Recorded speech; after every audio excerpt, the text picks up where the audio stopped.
So this poem is called A Herd of Elephants is Sometimes Called a Memory, and has a dedication for A, who once alleged I remember too much of him. If our knowing of each other were an earthly thing, it would be dappled elephant hide, ancient pachyderm skin, stretched taut across mud-cured footpads to receive tiny seismic seizures like tender pen taps. Calls to rejoin the herd so low they rumble unheard past any human. I know that your marriage is dying. I wish to have language strong enough to carve away the sorrow, to mourn together and so low that only we can hear it. Thank you. Thank you for the silence. The golf clap, right? Like I said, the subjects that I tend to write about are not always happy, right? And I have a couple poems here that I wrote last year for my colleague at Delaware County Community College who passed away. So this one is called How I Will Try to Explain Your Death to My Daughters, for Matthew. I will tell them that like raindrops crashing into glass, we are sliding slowly, jerkily downward. We are pulled this way and that by love like magnets. I will remind them that on that last night of celebration, you danced a circle around me, chased my 4-year-old in 8 counts, and I and the baby were your meridian. I will tell them when you are saturated with love, you will leap, miraculous and defiant as Baryshnikov, to become clear and curious water, to return to the humble earth. And this one is, again, kind of for the same lost friend, but a little bit of a different tone, kind of a tongue-in-cheek tone a little bit. So I'm trying to lighten it up a little bit, like a good mixtape, right? We start with the really depressing and then come out of it a little bit. So this is called Why I Am Angry at My Favorite Folk Singer. She's coming to the park near your house in July, and in January, days after your diagnosis, you marked you were interested. I have had no idea you loved her or even liked her, and I wanted to ask you about it, to hold up my love next to yours, watch the light pass through it, quote song lyrics until our mouths ran dry or the beer ran out. But a friend who lost her husband to the same cancer cautioned me, try not to bring the world of the living into the world of the dying. So I held my love away from you. They gave you 2 months in March, and when it came, it was almost to the day. Now it is not yet early June, and the bees have begun filling their hive with sweet, hard work, and I hate her for offering you what you can no longer have.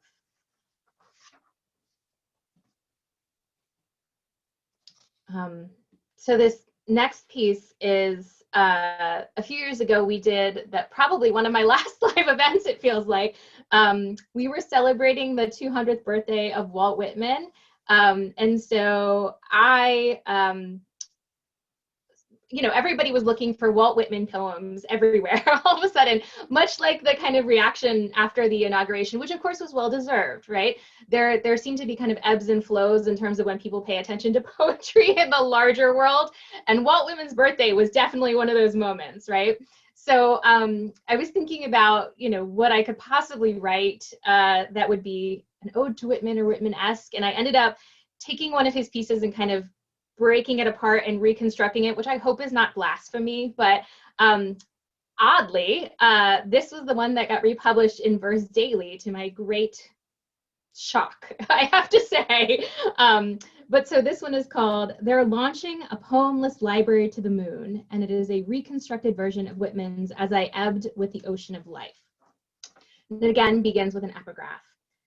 A private space exploration company is working to send a microfiche library to the moon in 2020. It will include Wikipedia and the Rosetta Project. As I wend to the shore I know not, where the fierce old mother endlessly cries for her castaways, I list to the dirge, the voice of men and women wrecked, amid all the blab whose echoes recoil upon me. aware now that the sediment stands for all the water and all the land of the globe. As I ebbed with the ocean of life, pointing in silence to these songs, oppressed with myself that I have dared to open my mouth, that before all my arrogant poems, the real me stands yet untouched, untold, altogether unreached, me and mine little corpses, you up there walking or sitting, whoever you are. And then I think we're gonna go kind of reverse into some of the oldest of the old work, and then we'll come forward in time, back to the future, right? So this one is called "I'm Not Wanting to Ask Her After Many Weeks of Silence." Pregnancy can be a dark pond, dear friend, that we throw ourselves into. A poem first read as serene by people who love poetry and ponds. But the mirrored surface heaves as we feel ourselves traveling outward. Endlessly, we begin to sink, unsure of our own edges, our companions encased inside us, trying to find the bottom. We hope we will land with a soft thud and safely delivered, but sometimes we scuttle on the mud bank shelf, for a time blanketed in that alluvian loneliness. It is not where the pebble is cast, behind rocks and plants, eddies, that determines this, just how some stones fall. And actually, I guess that's the closest thing I have to a poetry shout out. The people who love ponds and poems are the workshop that we used to be a part of. So, so this one, again, I don't fully know why, but after poetry kind of started taking over my life, postgraduate school, right? So many of my poems had kind of water images in them. And so this is one that fits that bill. It's actually one that I began in graduate school. And I often bring this poem up when some of my students ask me how long it takes to write a poem, which is such a difficult question because, you know, when students are asking, you don't want to always give the true answer, which might be very discouraging.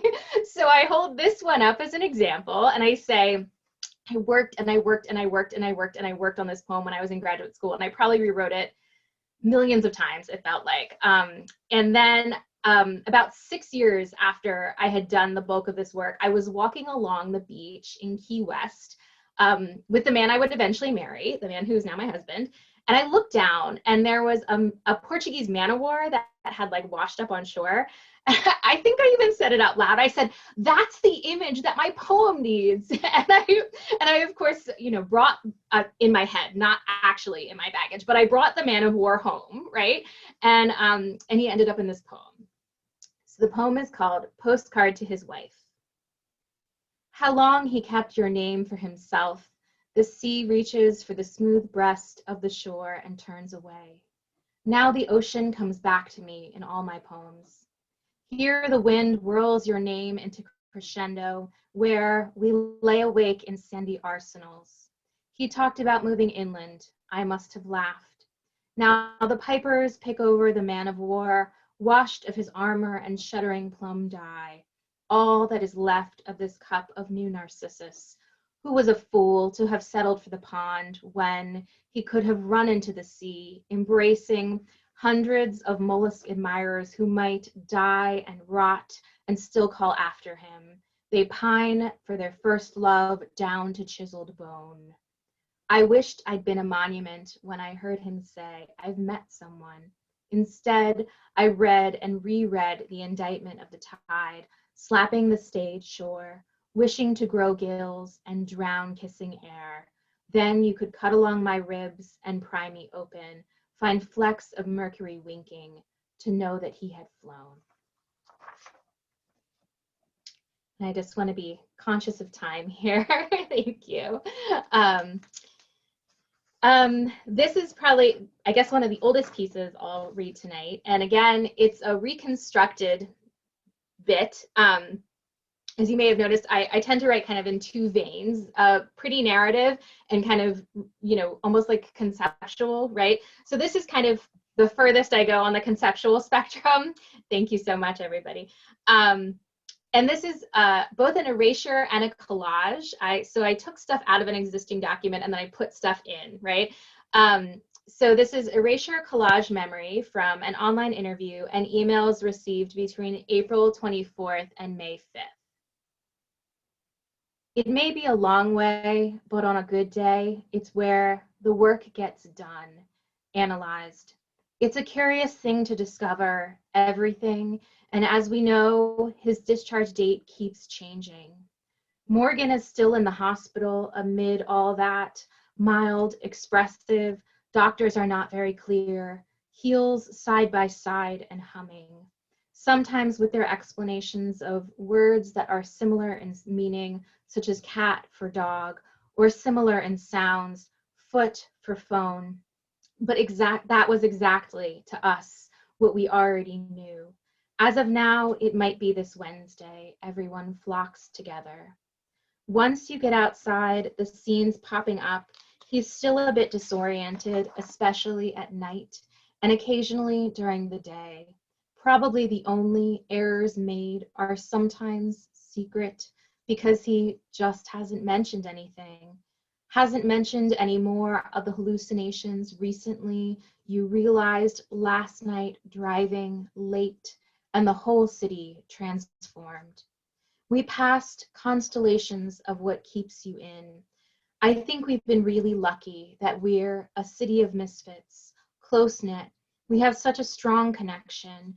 We grew up, but it's still sometimes difficult, not trying to be invented. And yesterday, after a few days of declining mental insularity, becomes clear he will be heading directly to hospice care.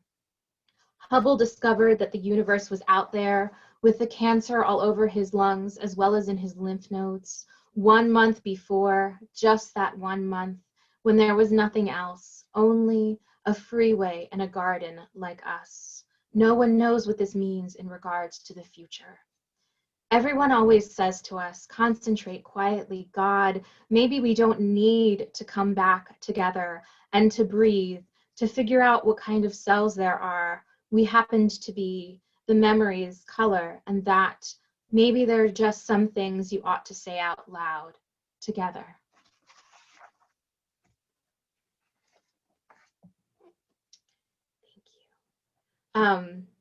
So in the time that remains, I thought that I would test out, so you all are my guinea pigs tonight, hopefully this is a safe thing here, right? Some new work, and I am currently working on a series that started probably as, I know they started as creative nonfiction pieces. Because I began doing some creative nonfiction work at the beginning of last year. And then, of course, I brought them to my workshop being like, are these anything? And they were like, they are a thing and they're poems, right? So, of course, you know, trust poets to find the hidden poem in my stuff. So, so this series is, well, the kind of, I guess, the unifying theme or structure is that I'm going through things that I cannot get rid of in my house. And a good friend of mine is a KonMari consultant. And of course, I've been trying to like absorb her philosophy, and yet, right? I read somewhere that creative nonfiction writers are the pack rats of the literary world. I think maybe that's what appeals to me about it, is that, you know, as a poet, I sometimes have to throw things out, but as a CNF writer, I do not, right? And yet, like I said, these came back into poetry world. So all of these things are kind of focused on objects, and the thing that unites them is that they begin with kind of museum tags. Like if you can picture when we used to walk through museums, those little signs next to the paintings, and I looked up, you know, what each line on the museum tag means, and so I won't read all of that tonight, except to say that things that you do need to know is that all of these start off with the artist of the thing, a title, which I will be reading, a short description of the thing, which I, again, will be reading, dimensions, the place that the thing came from, and then kind of like an acquisition number. So you'll hear me kind of start off with the part of the museum tag that I'm reading and then jump into the poem. And like I said, I think I will, yeah, the time that remains, I'll focus on these. So this one is titled Still Good Rice Cooker, circa 1978. Glazed avocado green steel with nested electronics, black handles, replaced wooden top. Second generation Chang family collection. It might have had a name, an older sibling when I was growing up. Its pale green body and distinctive flick of beetles' wings closing that I hear 3 rooms away. The handle my father carefully replaced at least twice, chanting still good under his breath, plods along, making rice that never burns, and forms a bubbled, cracked skin on the inside lip where the belly meets the lid. When I was small, I remember waiting for the metal to cool and peeling away the starched shed skin in strips, the crack and rustle so satisfying. My father passed it to me when I left his home for college. I swear he would have buckled it into a seatbelt if I hadn't been watching.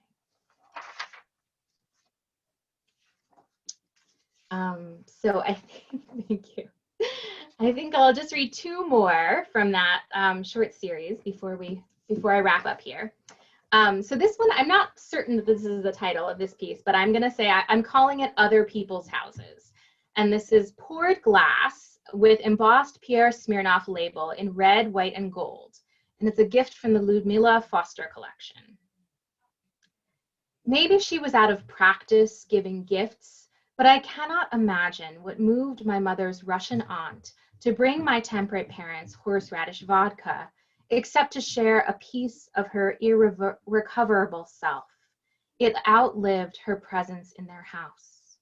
My father, so tired of the bulks of visiting vodka drinkers, he scrawled horseradish 3 times in Sharpie on the embossed label in his neat hand. On my mother-in-law's first visit to my parents' home, she ran her fingers across the label's marred face and whispered, "What a shame, that's a collector's item." And I didn't know if I was meant to hear her. And I'll finish with this one, which is called It's a Lamp, Charlie Brown.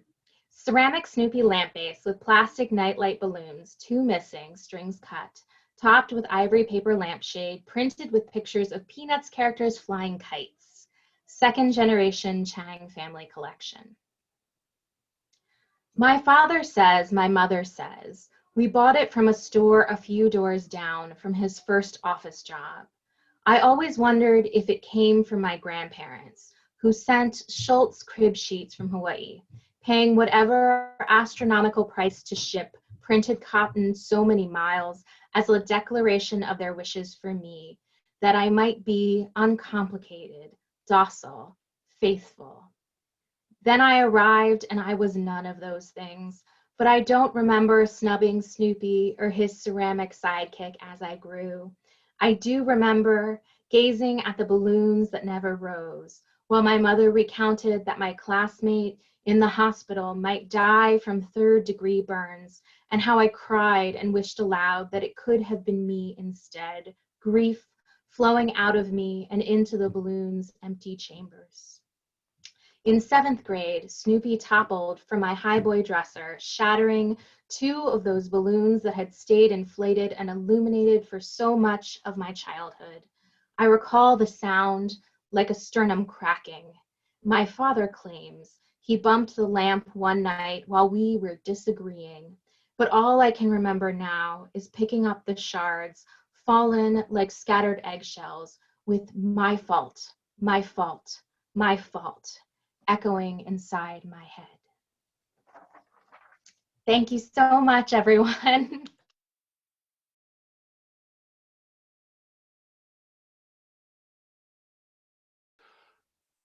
So this first poem,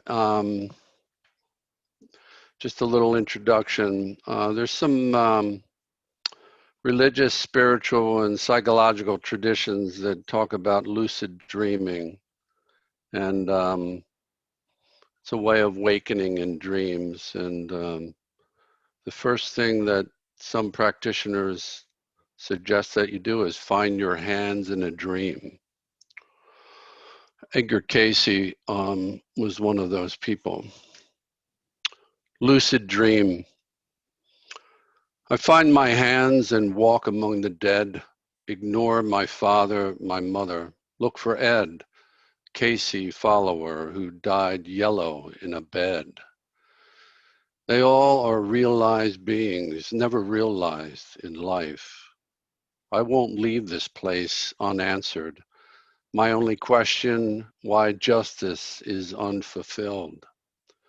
The dead do not speak, not even here.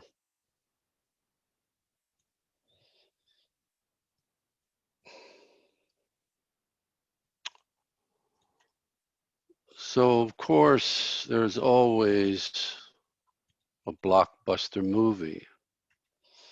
The title of this poem, another blockbuster from the Marvel Universe. Comical, ascribing extraordinary powers to heroes and heroine in our time of greatest need. We are on the cusp of disaster, one famine away from tearing each other apart for the last morsel. I wouldn't know a goddess if she slapped me on the ass, let alone gave birth to a messiah. Gautama gave us the best direction. Be still and breathe. Lest we forget, he did abandon wife and son. Shit. Any one of us could sit and meditate after dropping out like that. At least he didn't set fire to his car after locking his family in it. My hero is my mother. She rescued my father from abandonment as a child and gave birth to 12 kids of her own. He slapped her around, then quit drinking, held her hand the rest of their lives in penitential submission, and he lost just one day of work during the Great Depression. Those lunatics swallowing moonshine, howling when Diana reveals herself fully for a night. What do they know about tides? When the moon is on the other side of the world, pulling sailors, anyone not anchored to their depths, that's some superpower staying put.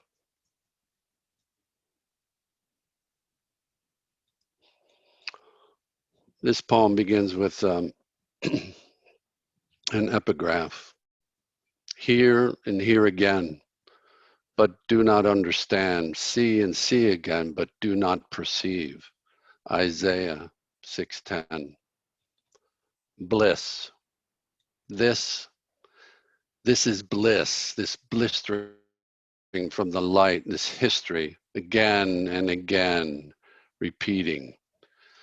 If I must hold a mirror to my face all my life, changing before those eyes looking back, who is he, who are they that lie, look only out, dare call it sight? I hear and hear again, but do not understand. Fool, no man is God, nor woman, no one speaks the speech of God. I see and see again, light, exploding missiles, stars, distance, the only difference. They are among us, these creatures without soul. Those of us who hear and hear again, who see and know, we do not see through mystery's veil, the thread of light to reveal what we already know. We will never understand and never see that face.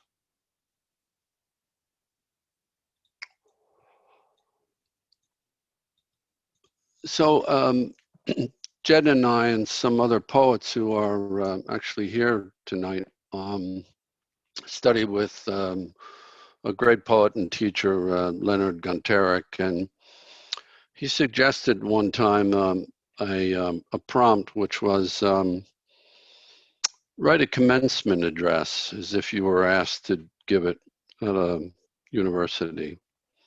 So here is my response to that. And in this poem, I make reference to something, a Latin phrase, limbus infantium, which is Latin for children's limbo, abode of those who have died without actual sin, but whose original sin has not been washed away by baptism. Commencement address.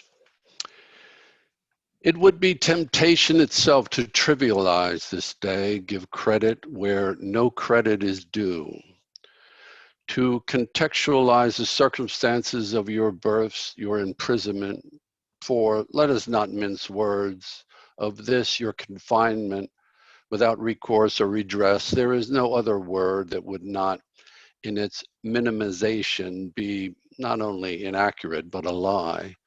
With myth or the mythology of history to assuage the guilty conscience of elders, those, shall we say, in charge, would not suffice.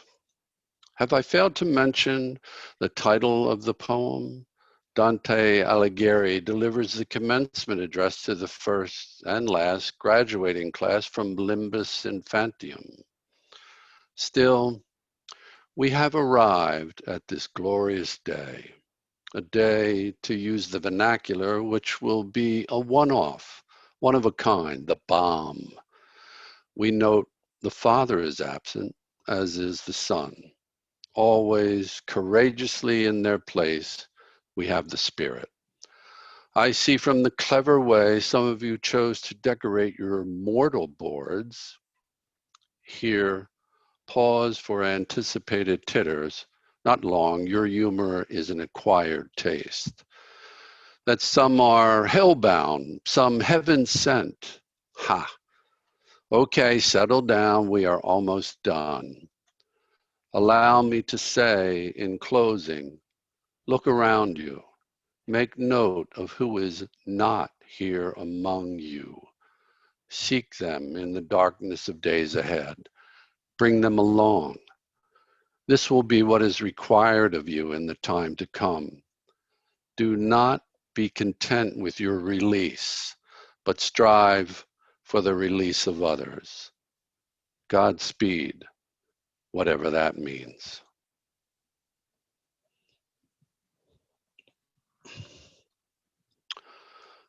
So, of course, as Jen's introduction alluded to, a lot of these poems were written this last year. Title here is December 2020. My wife and the ghost of my mother insist I must love my neighbor who refuses to remove his candidate sign prominently displayed on his lawn. It's December. I've always found it hard to be mature. I'm a conventionally sculpted Popeye. She's olive in an hourglass oiled jar. Lovely.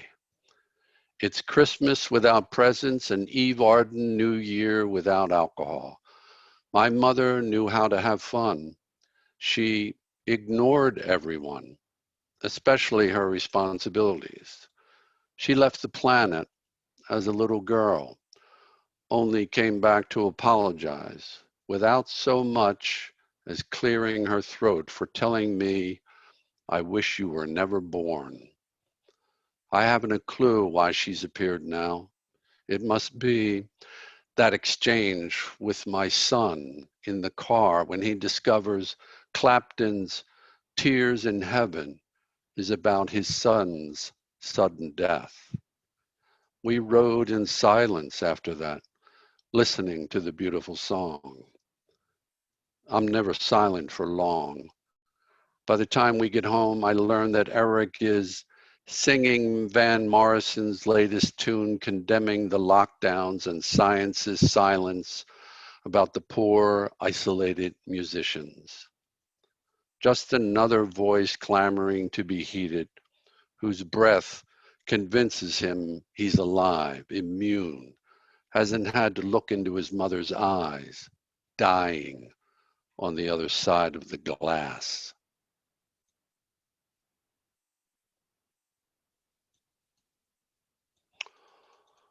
Um, the title of this poem is actually a quote from the poet Tadeusz Dabrowski from his poem, "It's Not True That the World is an Unending Return."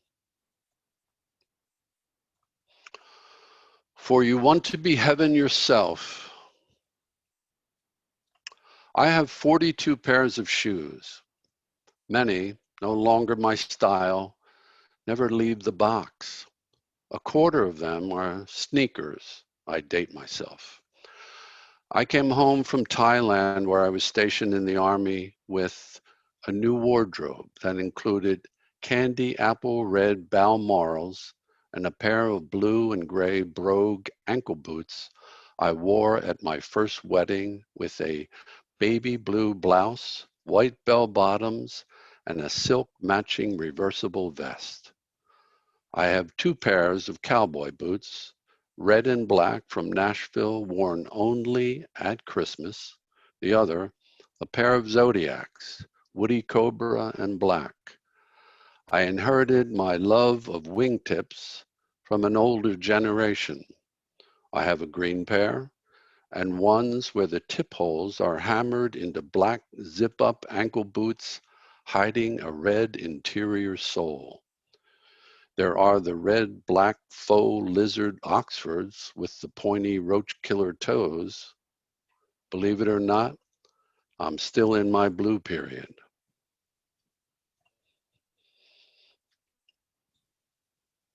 And I guess later on there'll be a poem about all my blue shoes.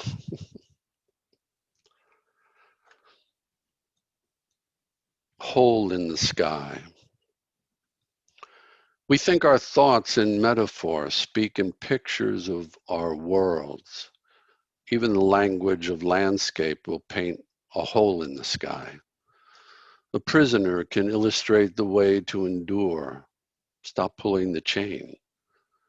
Mathematicians emerging from hallucination can only draw conclusions. The map of the world is not a journey. Someone returned could only describe the web of gravity holding the earth in place.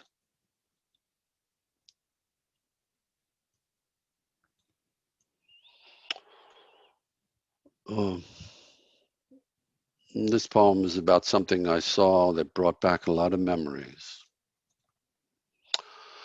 I saw a little girl running with a jump rope.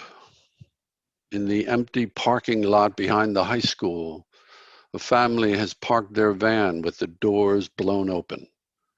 The father is thin, a biker or a runner with a long red beard from months of quarantine. The mother could be a runner too, skin-tight leggings, not from fashion, the practiced care of 3 young children, perhaps a husband who wanders in a dreamlike state. I walk by, masked for the times, hidden smile remembering parking lots and bicycles, safe asphalt for practice and play. They ignore the man walking by. The oldest, a boy, helmeted, fiercely pedals his bike. I can't remember what his sister was doing because the youngest, the little girl about 3, old enough to run without falling, throws herself into delight of balance, captures my attention. She emerged from the van with a jump rope, a simple object, began to run, trailing the rope behind, twisting her neck around to see the plastic grip bounce up and down as she ran, a smile splitting her face, her mother watching, feet planted apart, arms akimbo, back to me. I could not see if pride, delight, fatigue filled her eyes. My eyes were filled with memory and something like awe, a child running, taking a simple thing, ignoring its purpose, its design, transforming it into something not yet imagined, creating joy.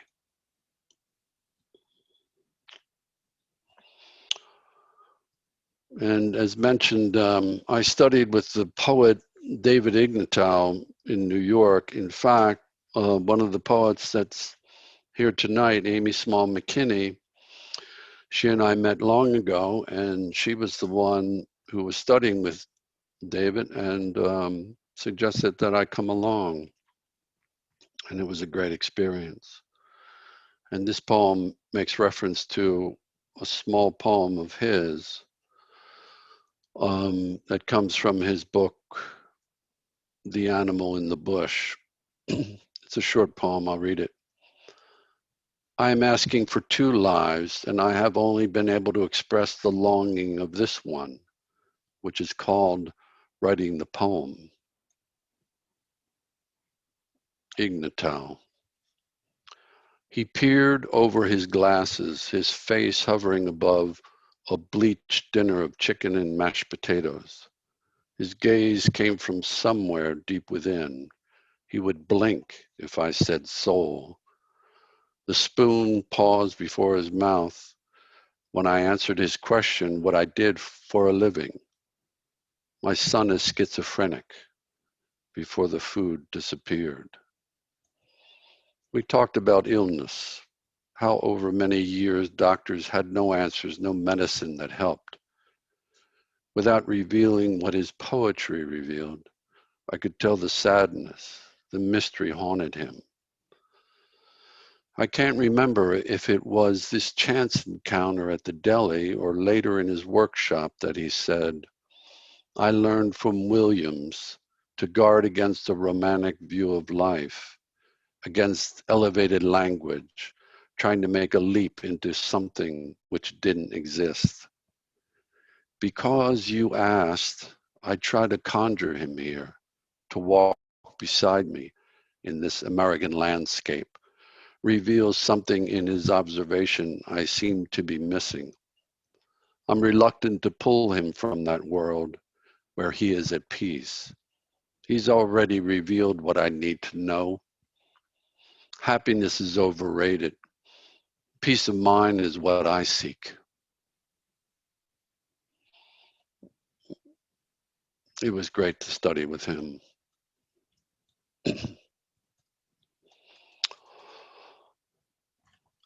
Mirror, mirror, I mourn for you, boy of wonder, of dreams. Do you still dream? In the mirror of the day you were bright. Shadows cast aside, no one touched you. The night glass reflects back an image under street lamps, fleeting as he goes without sun, like a ghost, spotlight to spotlight.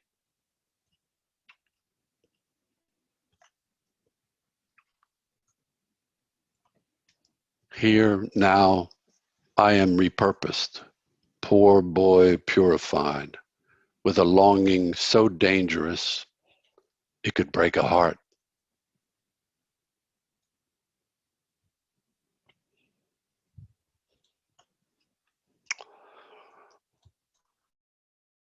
So I hope the title of this next poem refers to all of you.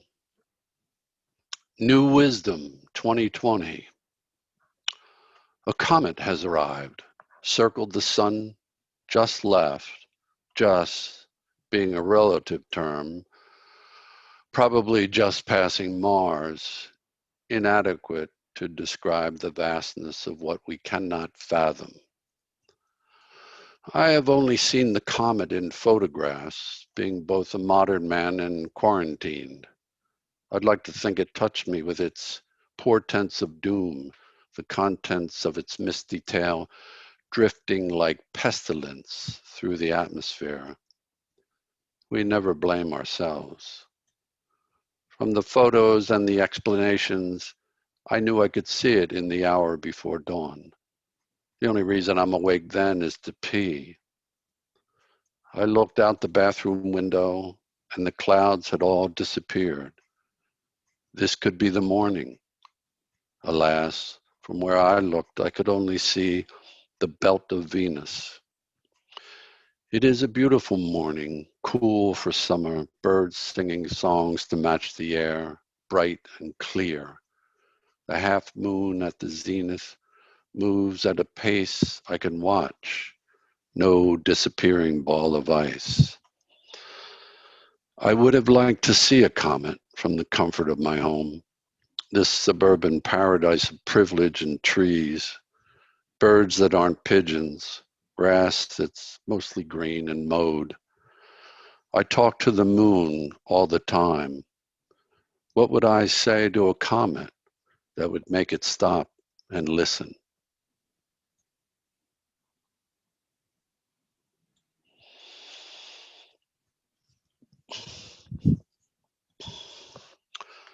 Parable of the Shovel Man. It comes to me in the night with its falling darkness, the things I have left undone, rising from the grave of sleep. I am not afraid, merely exhausted, life lingering on. There's an uplifting little poem.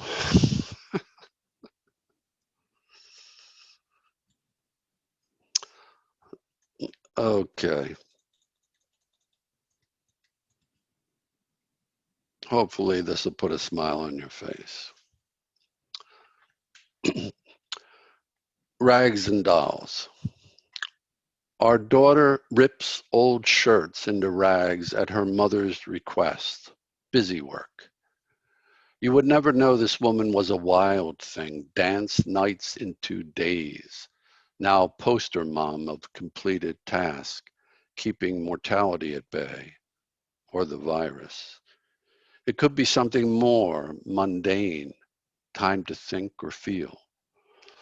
We are using the pandemic to begin death cleaning the house, save the children from sorting through attic memories, stepping over a boundary. There, since our daughter's childhood, she asked, oh no, what about the Barbies?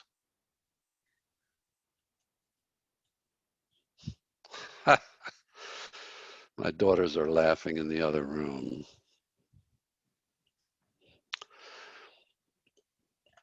The voice walking.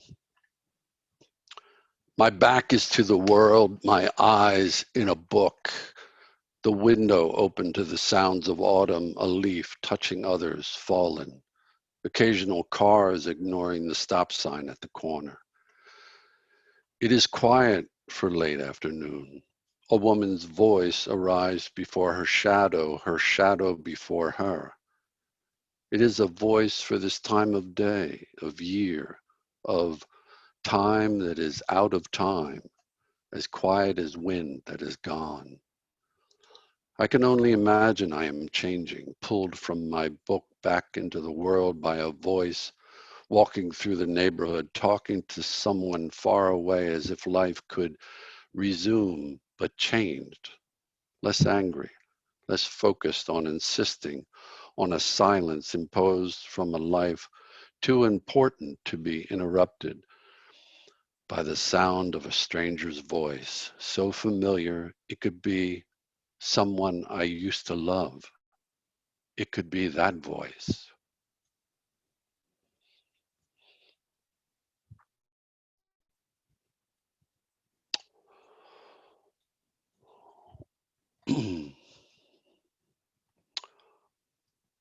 So this next poem is in memory of Ruth Bader Ginsburg. White Horse. Bill Moyers interviews Ruth Bader Ginsburg. She reveals she studied with Nabokov at Columbia, who said, I like to write in English because the adjective comes first. By the time the horse arrives, you already know it's white. I had tuned in hoping to hear her tell us what is wrong with America. Moyers gave away too much time to Pastor Jones, president of Union Theological, then to the man's wife, Judith Suzanne Davidson. which was wrong, revealing a lack of sophistication, surprising for the journalist who, though white, has always had a remarkable understanding of oppression. Columbia supporter, our own goddess of libertas. This intro is too long, confirmed when Moyer said, we have to stop. He never got to ask Ruth, what is wrong with our country? She ended saying she has hope in our youth, the first old person besides myself to say that, which reveals a word that is wrong, snowflake. At Columbia Union or the Jewish seminary across the street, whether black, white, any skin tone imagined, race as color is so white, spoken by Caucasians. What was I waiting to hear from Ms. Ruth? Wrong goes a long way back. Columbia Ave, now Cecil B. Moore Boulevard in Philly, erupts in riots in '64. Wrong was a way of life before I woke up. Our history reveals we never get it right. Wealth, its accumulation, comes first. Jim Thorpe, Jackie Robinson, how would you like to be the first? How much fun could it be? The nation cheering, then jeering, little old you. Me, I was never that good, never shot or jailed from protest back row. Wrong to assume that others are as free to express themselves equally. Columbia, blonde flapper, dressed to kill an old glory, original name of the colonies before we united against the Brits from whom we got English. Let us ride the white horse.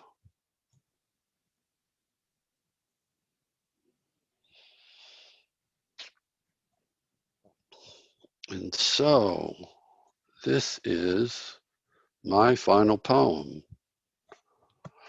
For tonight, I want to thank everybody again for coming. Great to see so many in the audience. It was a privilege to read with my old buddy, Liz Chang, a great poet. I want to thank Alina and Jen for hosting, and the overarching host, Larry Robin.